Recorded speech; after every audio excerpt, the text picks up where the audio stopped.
હમણાં મેં 2-3 છોકરીઓને એક સાથે પ્રપોઝ કર્યું હશે અલગ અલગ રીતે. થયું શું કે બધી છોકરીઓ ભેગી થઈ ગઈ. એકબીજાને કહી દીધું તો બધા ભેગા થઈને એટલો બધો મને કકડાયો, માર્યો. તારી સાથે ખરું થાય છે બધું? આ છોકરીઓના પેટમાં વાત કેમ નહીં પચતી? તું એવા ધંધા કરે છે અને એવું છે જ નહીં કે પેટમાં વાત નહીં પચતી. આજ દિન સુધી કોઈ પણ સ્ત્રીને પોતાના પ્રેમીનું નામ પોતાના પતિને કીધું છે? ના, એવું તો કોઈ દિવસ નહીં કીધું. તો ભાઈ હું તો જે મળે ને જે મળે એને એવું કહું છું કે દેવું છે દિલ દાનમાં. શાયરી બોલ્યો લા. ઇરશાદ દેવું છે દિલ દાનમાં. દેવું છે દિલ દાનમાં. છે કોઈ છોકરી ધ્યાનમાં? હા મહેશ હોય તો કેજો મારા કાનમાં, જરૂર બોલાવીશ જાનમાં. આખી શાયરી નાખ તારી વાનમાં. એની પાસે ગાડી છે ને એટલે ગાડીમાં શાયરી નાખી દે જતો રે. એમ કેમ તું હું સમજાવ? ના કઈ નહીં મહેશ. હાજી જો.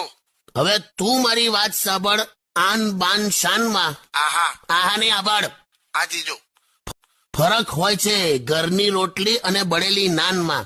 બળેલી નાન એટલે તું અને ઘરની રોટલી નાજુક છોકરીઓ. પક્યા. એટલે સુધરી જા, મગજ ના ખાઈશ. કેમ કે હવે જો હું આવ્યો ને મારી તાનમાં. જીજો તમે પ્રાસ ના બેસાડો, મને ચોરીમાં બેસાડો. ચૂપ થઈ જજે, મગજ ના ખા ખાલાખટ્ટા. મૂકી દો મહેશભાઈ. મારા વિડીયો સારા લાગે તો પ્લીઝ લાઇક, શેર, કોમેન્ટ જરૂર કરજો.